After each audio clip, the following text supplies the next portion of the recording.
Bab al-isnadu minad din. Kalau belajar apa-apa ditelusuri dulu ilmunya dari mana, sumbernya dari mana. Darda itu bukan laki-laki tapi perempuan. Jadi sahabat Nabi ini asalnya orang yang sangat kaya, punya toko banyak, melimpah hartanya. Saat Nabi datang belum masuk Islam. Singkatnya satu kali, subhanallah, singkatnya beliau masuk Islam berubah menjadi zuhud ya. Segala hartanya disedekahkan, mendekat kepada Allah, subhanallah. Harta yang dia kumpulkan digunakan untuk kepentingan Allah dan Rasulnya. Dan yang paling hebat ada dua hal.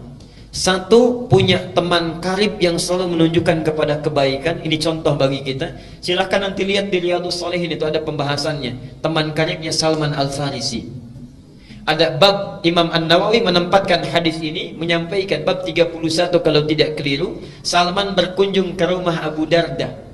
Saat itu Abu Darda sedang puasa. Ketika Salman disuguhi, kata Abu Darda, silahkan makan. Kata Salman, kenapa engkau tidak makan? Saya puasa, saya tidak akan pernah makan sebelum engkau juga makan bersama saya. Ada banyak kisah yang bisa kita gali itu. Nah, Abu Darda ini kenapa disebut dengan Abu Darda? Karena Uwaimir ini punya putri perempuan yang sangat cantik, luar biasa, namanya Darda. Darda inilah ditaksir banyak orang, sampai saat itu ditaksir oleh Gubernur Syams. Tidak perlu saya sebutkan orangnya. Ditaksir ingin dinikahi, maharnya besar luar biasa, tapi subhanallah ditolak oleh Abu Darda ini dengan kalimat yang sangat indah sekali. Saya sudah merawatnya puluhan tahun untuk dekat dengan Allah. Sekarang dia sudah baik. Saya tidak ingin titipkan pada keadaan seseorang yang kalau dia menjadi pasangan anak saya, bisa lupa dia dengan ketaatan yang telah saya bina itu. Anda bisa bayangkan, kalau bapak ibu misalnya punya anak perempuan, dilamar oleh orang kaya, punya kedudukan besar, segala bisa dikabulkan, diterima atau sulit untuk ditolak? Hah? Baik. Diterima atau sulit untuk ditolak? Dia Abu Darda menitipkan harapannya kepada Allah. Menitipkan harapannya kepada Allah. Dunia besok lusa berakhir. Lihat pikiran panjangnya. Jadi visi seorang mukmin itu mesti panjang. Antum ngitung-ngitung dunia, pernah nggak ngitung-ngitung akhirat? Saldo bank saya sekarang sekian, oh debitnya sekian, kreditnya sekian, saldo sekian. Pernah nggak ngitung saldo akhirat kita sekarang berapa? Ya Allah, debit saya sekarang, oh ini semalam nggak tahajud, berarti nggak dapat. Ya subuhnya kesiangan, berarti yang dapat pahala sekian. Dosanya sekian persen. Saldonya berapa? Orang cerdas itu, makanya disebut oleh Quran tuh ulul albab. Ulul albab itu yang bukan cuma ngitung-ngitung dunia, tapi pikirannya langsung tersambung ke alam akhirat. Visinya jauh. Abu Darda punya visi jauh. Sekarang kamu jadi gubernur, bagaimana kalau sudah menikah pimpinan berganti? Jauh visinya. Dititipkan kepada orang soleh, menikah dengan orang itu, lahirlah keturunan-keturunan yang soleh. Dan subhanallah, Bapak Ibu sekalian, Abu Darda hafal banyak hadis. Di antara hadisnya ada yang tidak diketahui oleh sahabat manapun. Orang ini datang dari Madinah, subhanallah, kota Nabi, berjalan kaki, Bu, bayangkan. Tadinya naik unta, kemudian dijual untuk bekal, jalan kaki. Jarak Madinah ke Syria sekarang kurang lebih sehari semalam kalau pakai bis. Kalau jalan kaki kira-kira berapa lama? Jangan dulu dijawab, sudah pernah atau belum? Okay. Dan jangan bayangkan situasinya seperti sekarang. Subhanallah. Datang jalan kaki, sampai di sana bertemu Abu Darda, terlihat seperti orang kecapean, kelelahan dalam fisiknya, tapi wajahnya memancarkan senyuman. Orang ini, kata Abu Darda, ya akhil karim, a'indaka haja? Saudaraku, Anda punya keperluan apa? Katanya. Kata orang ini langsung singkat, padat, lugas, tegas. Uridul hadis. Saya pengen hadis. Saya dengar ada hadis yang pernah disampaikan oleh Anda, tidak dimiliki oleh sahabat yang lainnya. Uridul hadis. Saking bingungnya Abu Darda, jauh-jauh jalan kaki ke sini cuman pengen satu hadis. Kata Abu Darda ditanya, "A'indaka haja ukhra?" Apa Anda tidak punya kebutuhan yang lainnya? La, faqat uridul hadis. Tidak, saya cuma pengen hadis saja. menjaga keikhlasannya, tidak melekatkan dengan motif yang lainnya. Uridul hadis. Subhanallah. Perhatikan, orang jalan kaki tidak ada fasilitas yang memadai untuk mendapatkan satu hadis saja ditempuh perjalanan. Untuk dapat satu hadis, antum yang fasilitasnya banyak, yang punya sepeda, yang punya motor, masjidnya bahkan ada yang di samping rumahnya, saat taklim fasilitasnya bagus, direkam juga, ustadznya datang sendiri, masih nggak mau tersentuh untuk taklim. Dengan cara apa lagi? Dengan cara apa lagi mesti difasilitasi? Dan itu bukan 1-2 hadis, kadang-kadang satu pertemuan bisa 3-5 hadis. Ada muridnya Imam Malik datang, saya ingin hadis katanya, ditolak oleh Imam Malik, tidak. Nunggu di luar sampai bosan, kata Imam Malik pada yang bantu beliau, khadim beliau, cambuk dia katanya. Cambuk ini bukan marah, untuk menguji kira-kira masih bertahan gak.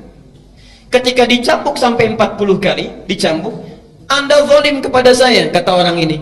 Saya sudah menjual apa yang saya punya. Jadi orang ini menjual apa yang dia miliki, kekayaannya dan sebagainya, hanya untuk menempuh perjalanan supaya belajar hadis pada Anda. Anda zalim pada saya. Baik ya. Kata Imam Malik, kalau begitu saya ingin balas kezaliman saya. Apa yang bisa saya lakukan? Berikan saya hadis sesuai dengan cambukan yang telah tadi diberikan. Jadi dicambuk 40 kali, minta 40 hadis. Begitu disampaikan 40 hadis oleh Imam Malik, kata orang ini, tolong cambuk saya lagi sebanyak-banyaknya, belum cukup hadisnya. Ada orang yang dicambuk sekedar untuk belajar. Antum tidak pernah dicambuk, dikasih fasilitasnya, bahkan hari Kamis dikasih takjilnya, dikasih buka puasanya, dikasih bukunya, dikenyangkan perutnya, ustadznya datang. Tadi ada pertanyaan, yang nggak puasa boleh buka nggak? Boleh. Gampang, di sini manhajnya sederhana. Yang nggak puasa buka, yang mau dimakan, yang puasa yang makannya. Singkat ya. Baik. Sekarang perhatikan. Jadi orang ini ketika datang langsung disampaikan hadisnya. Hadisnya tentang ta'lim. Ini yang hebat. Yang dalam perjalanan tidak mengenal jauh, dekat pun doanya dikabulkan. Man salaka tariqan yaltamisu fihi ilman sahhalallahu lahu tariqan ilal jannah. Jangan baca sampai di sini, lihat yang di Ibnu Majah. Wa innal malaikata la tadau ajnihataha ridan li talibil ilmi wa hatta al-hitan allati fil bihar. Orang yang menyiapkan dirinya menempuh satu perjalanan, salaka itu mau dekat mau jauh saya tempuh. Jadi orang yang serius menyiapkan dirinya menempuh satu jalan, yaltamisu fihi ilman. Kalimat iltamasa itu bukan sekedar belajar, menyiapkan perangkatnya supaya bisa diraba, dicatat, dilihat. Perhatikan, sahhalallahu lahu tariqan ilal jannah. Balasan pertama, Allah akan mudahkan langkahnya menuju surga karena ilmunya. Yang kedua, perhatikan, wa innal malaikata, setiap dia akan berangkat, malaikat itu membentangkan sayapnya ridwan li talibil ilmi, memberikan ridha kepada para penuntut ilmu. Ridhanya malaikat itu punya 2 makna. Satu, memohonkan ampunan, al-istighfaru lahu, dan yang kedua, mengaminkan doa setiap yang dimohonkan oleh para penuntut ilmu. Jadi tolong pakai ini sunnahnya. Setiap berangkat dari rumah sampai sini, sampai pulang lagi, gunakan sunnahnya. Jangan cuma di jalan lihat pohon bagus, dikomentari bagus. Lihat rumah orang-orang yang bangun, kita yang komentar. Lihat orang jalan olahraga, kita bawakan, sampaikan pada teman. Duh, orang itu ya jam segini olahraga, harusnya taklim. Udah ria tuh. Banyak yang dibawa. Kenapa kita tidak gunakan dengan zikir istighfar pada Allah? Perbanyak doa mendekat kepadanya. Subhanallah, itu taklim. Nah, orang tadi datang jauh-jauh, itu sudah cukup baginya doanya dikabulkan. Apalagi tujuannya ingin berdoa. Yang lebih hebat, yamuddu yadaihi ila sama, mengangkat tangannya ke langit begini. Tsumma qala, kemudian mengatakan, ya Rabb, ya Rabb, disebut asmaul husna. 3 syarat doa mestinya terkabul dengan cepat. Apa kata Nabi?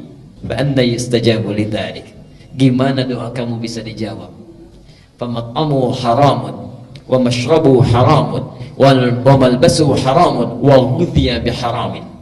Makanannya haram, minumannya haram, pakaian yang dikenakannya haram, dan perangkat kehidupannya berasal dari yang haram. Orang seperti ini, perhatikan kalimatnya, yustajab itu bukan fi'il madhi tapi fi'il mudhari. Mudhari itu bentuknya past tense continuous future. Jadi orang ini kapanpun meminta, sesulit apapun, menangis darah apapun, gak akan pernah dijawab oleh Allah subhanahu wa ta'ala selama perangkat hidupnya itu haram. Karena itu bertakwalah kepada Allah. Kita berhenti dulu di bagian yang pertama ini. Jadi kalau antum ingin segera dikabulkan doa oleh Allah, maka coba lihat diri kita sebelum berdoa. Ada yang haram tinggalkan, yang kurang perbaiki, yang sudah bagus pertahankan dalam kehidupan.